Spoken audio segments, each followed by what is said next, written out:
Hello friends, welcome back to your UPSC. Today in Geography of India, we are going to talk about another important disaster, that is floods. So let's get started. So, floods in India. What exactly are floods? Flood, it is a state of high water level along the river channels or on the coast that leads to the inundation of land, which is normally submerged. Okay, so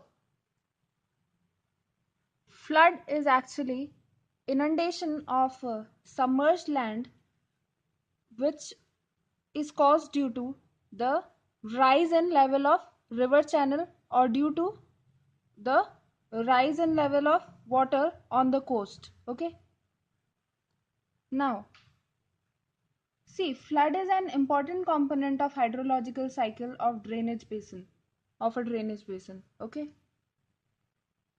and if we talk about the fact is that the drought and floods, they are both extreme ends of the component of hydrological cycle. Okay.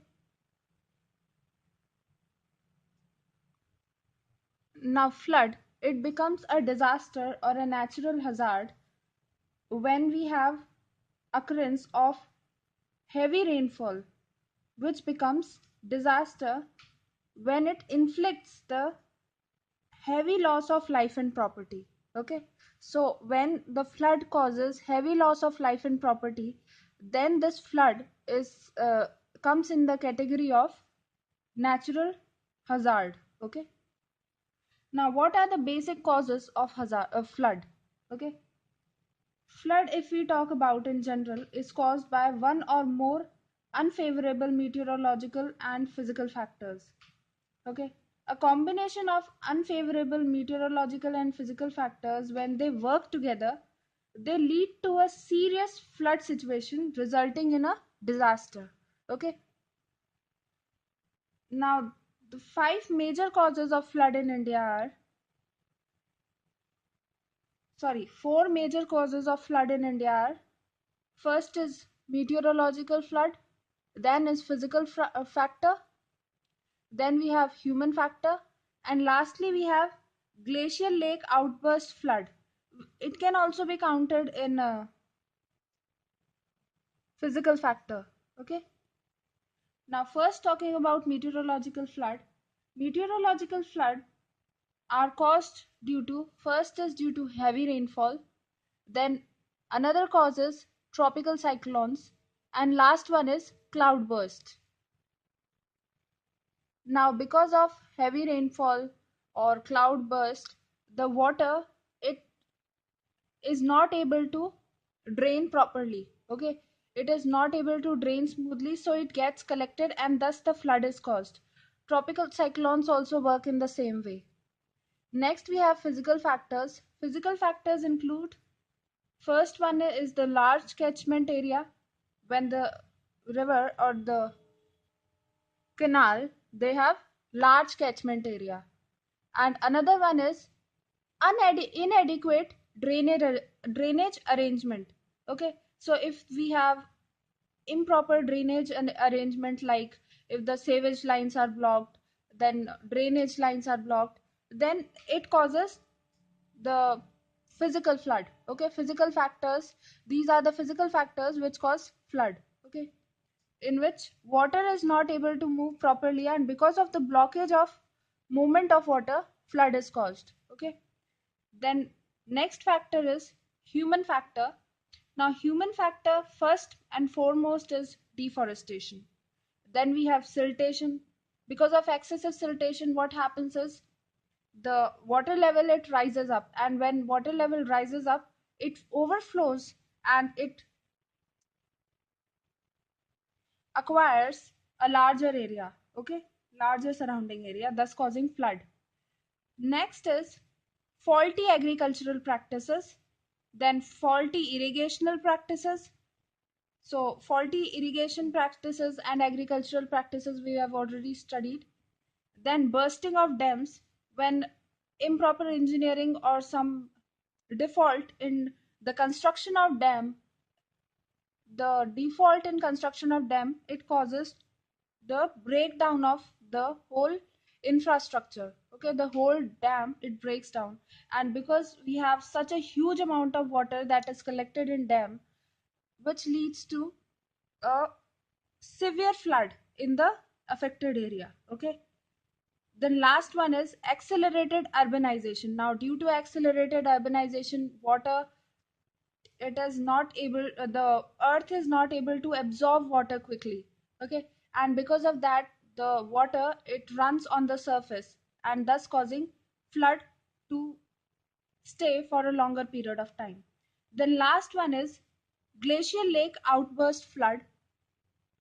So we see that glacial lakes, as we have studied in the topographical features of glacial topographical features, we have Tarn Lake. Okay, so the glacial lake is a water mass that exists in a sufficient amount and extending with a free surface in and under or beside and front of the glacier, and it is originating obviously from glacial activities and the retreating process of glaciers.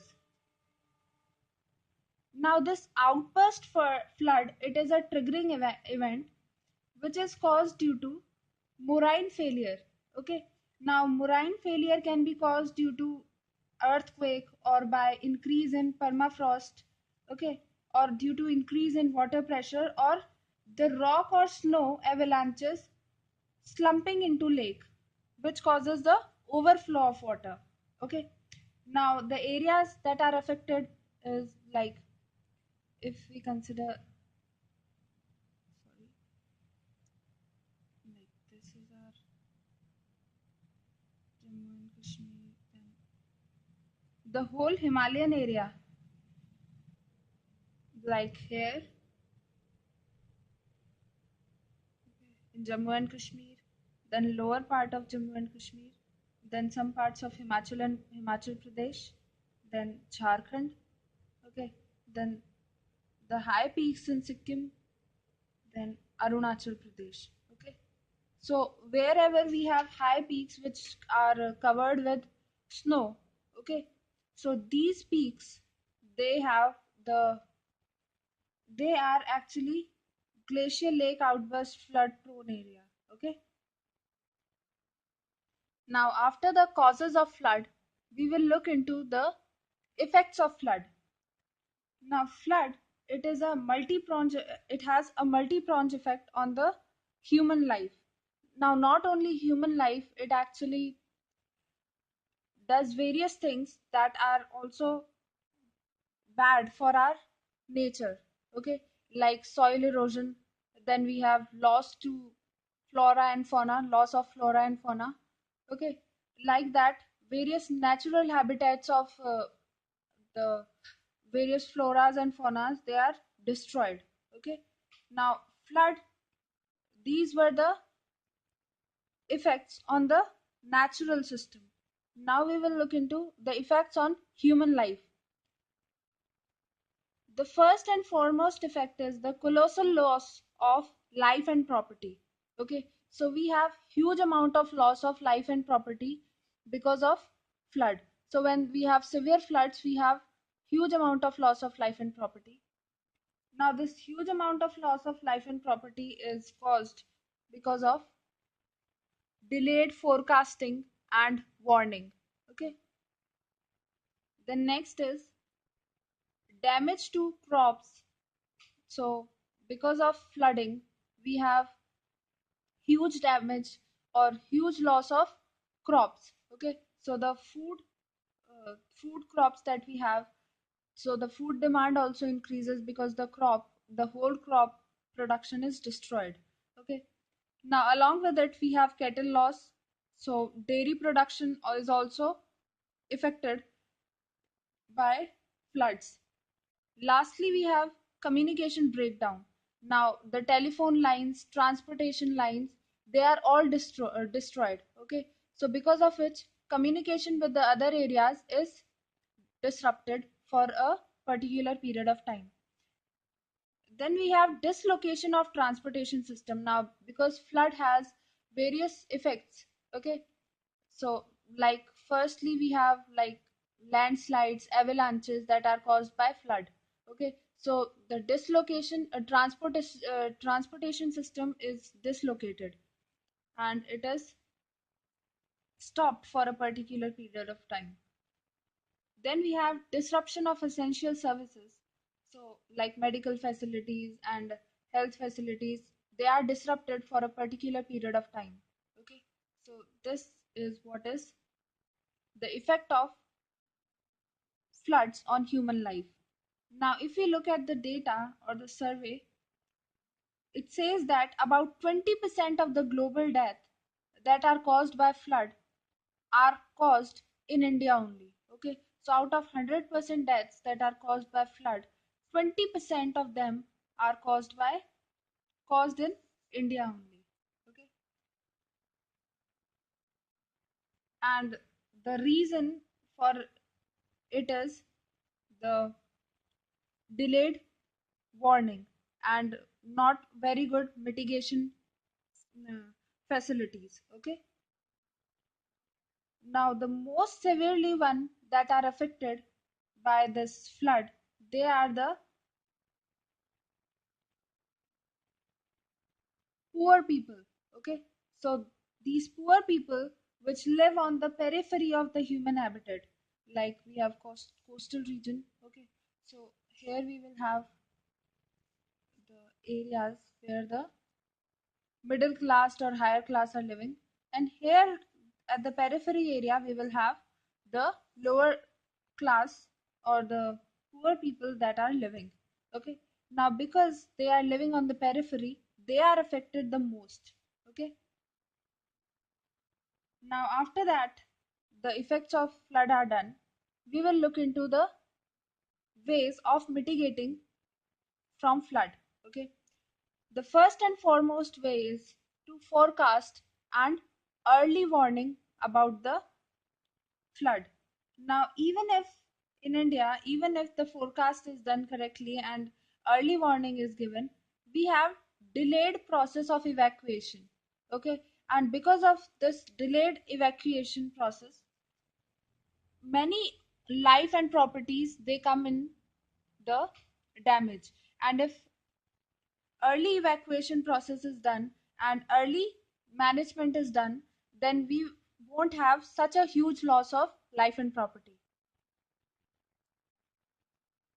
Now we have various areas like the areas of Himalayas that are at the risk of natural hazard, like intense rainfall, earthquake, landslides, avalanches, glacial land, lake flow. Okay, glacial lake outburst flood. Okay, and like that we have various other problems in the hilly regions. So a mapping and monitoring of the hilly and mountainous areas is of paramount importance. Okay, so it is very important to have mapping of this area and the monitoring of this whole area. Okay, so that we can have time to time update about the weather conditions of the area. Now, before moving towards the next point, we will first see how can we forecast about the weather condition. So this forecasting, flood forecasting, it involves giving prior information regarding the occurrence of flood. And this process or this thing is very important for safeguarding the loss of life of human as well as livestock and movable property. So this forecasting it involves four main activities. First one is observation and collection of hydrological and hydrometeorological data. Okay, then second activity that is involved is transmission of data to the forecasting center. Then after transmitting the data to the forecasting center, we will have analysis and formulation of the forecast. And lastly, we will have dissemination of the forecast. That is, these are the activities that are involved in the forecasts. Then the third measure is reduction of runoff. Now, reduction of runoff is one of the very effective methods for the flood disaster management. So, the runoff can be reduced by inducing and increasing infiltration of the surface water into the ground in the catchment area. Okay. Now, the reduction of runoff water can be done by large scale afforestation, particularly in the catchment area. Okay. Now, after that, we have reduction of flood peaks by volume reduction. Okay. So, this is by constructing of dams and detention basins. So, the flood peaks can be reduced by the construction of dams and detention basins. So, because the dams, they have capacity of holding huge quantity of water during the flood period, and this holding capacity will help to reduce the flood peak volume. Okay. And this will allow the water to flow down by the streams, and the streams will flow in a controlled condition. Okay. And thus we will have the less chances or no chances of flood. Okay. The next is reduction of flood level. Reduction of flood level can be done by these three ways. First is stream channelization. Stream channelization is a closed network of channel reducing the flood hazard to a great extent. Okay. Now, how they reduce flood hazard? They reduce flood hazard because the flood water, they flow in river. Okay. And this flow in river can be diverted to the channels. Okay. So this flood, it will flow into river. Okay. Now, if it is diverted into channels, then the pressure of water or the intensity of water will not be so much, so that it can cause damage. Okay. Now, the channels, they actually will serve as a temporary storage and hold the water as its flood waves will move downstream. And as they will move downstream, the severity of flood will be reduced to a great extent. Then the next is channel improvement. Channel improvement is done by deepening, widening, straightening, lining and cleaning of vegetation and debris from the river channel. Okay. So because of this huge amount of load that is in the river channel, the water, it tends to rise up. Okay. And when the water rises up, it will flow out of its limit. Okay. And this will cause flood. Then last one is flood diversion. Flood diversion, it is a process of diverting the flood water in marshes, lakes, depressions, and spreading it thinly over the paddy field or desert dry land. Okay. The next process is protection against inundation. Now, protection against inundation is by construction of embankments. Now, this protection against inundation by building up of embankments, it was the only way of flood control in 1940s. Okay, because during that time we had no idea about dams. Okay. Now, this method was not only popular in 1940s, but it is still considered as one of the very effective device against inundation for the inhabited areas and for the agricultural land. Okay. Now, the last one is floodplain zoning. Now, this floodplain zoning is a very effective method of flood management, and this zoning, it is based on information regarding the floodplain, particularly the identification of floodways in relation to the land use. Okay, so in it, a detailed map of flood prone areas are prepared after a thorough study of the flood cycle. Okay, and some areas which are considered as more prone to the flood, they are identified as a zone and they are demarcated, and after that necessary control exercises with respect to the land use, they are done. Okay, now the main features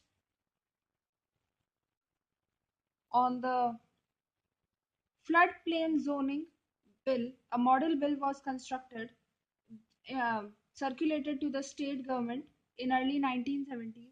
Okay, so this bill had following features. First was flood zoning authority, then second was delineation of floodplain, then notification of limits of floodplain, restriction on use of floodplains consumption, and power to remove construction after prohibition. Okay, so these were the features in the model bill of floodplain zoning model bill, which was circulated to state government in early 1970s. So these were the methods of mitigation of flood. Now the government of India, it has come with a flood control program and policy, and this policy was announced by government of India in 1954. In 1954 we had a devastating flood. After that we had the national flood management program that was announced by the government of India. Okay, now this program, it is divided into three phases. First one is immediate phase. Immediate phase, it extends over the period of 2 years. Okay, and it was adopted for intensive collection of data and execution of emergent flood protection measures. Okay, so it was for emergency period. Okay, then next we had short term measures. Short term measure, they cover next to 4 to 5 years, and they include construction of spurs and embankments in at the selected site. Okay, then last one is long term measures. Long term measures, they include the construction of storage reservoirs on the rivers, tributaries, and additional embankments. Okay, so these were the three phases. Now, since we have this program that is launched, we have quite a reasonable degree of protection against the flood by construction of embankments, drainage canals, town protection work. Okay, then lastly, after flood control program and policy, we will look into post flood management methods. Okay, so after the flood has occurred, what are the methods or management methods that can be used for the disaster management? Now the first one is speedy restoration of transport system. Now this transportation system is particularly road and railways and also the postal services. So the restoration of these systems, it should be done as quick as possible, because transportation system, the when the roads and railways will be destroyed, then the help from outer areas, like if this area is flood affected area. Okay, so the help from outer area will come through these road channels only na. So the construction of restoration of this transportation system should be done as soon as possible. Then next is supply of safe drinking water, adequate supply of necessities of life. Okay, food, shelter, and clothings, they should be properly supplied to the affected people. Next is repair of power, telephone line, and sewage line. Okay, so power line and telephone lines, they should be repaired as soon as possible, because power lines, if they are not repaired, then it may cause the another disaster. Okay. And also the power line will help in the hospitals and all that. Okay. Then telephone lines is required for messaging for help. Okay. Then we have service line. If the service line are not, they are destroyed, or they are open because of this flood reason, okay, it may cause various diseases. Okay. So it should be repaired as soon as possible. Then we have done the proper supply of food, shelter and clothing.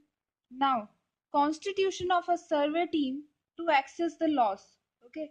Now, the cost, if we constitute a survey team, it will access the laws, and compensation will be given to the affected people. Okay. Then we will have, the government can help in assistance of repair and rebuilding of private properties. Okay. Then we will have desiltate, desilting and dewatering the inundated area. Okay. So as soon as possible, we should try to get rid of the excess water that is causing the flood. So desiltation and dewatering of the inundated area will help. Then lastly, the post flood management method. In last, we will have to take up appropriate measures according to the contingency plan for agricultural sector, because the agricultural sector, it is very much important in India. Okay. And the food that is required for, if the area it is like rich agricultural zone, it comes under rich agricultural zone of India. Okay. So then it will have, India will face huge loss of food crop. Okay. So appropriate measures should be taken for the agricultural sector. So that was all about flood in India. And this flood, it causes huge loss to uh, huge loss of life and property. But if it is managed nicely and properly, then won't have so much of problem. Okay. So that was all for today, guys. I hope you enjoyed today's lecture.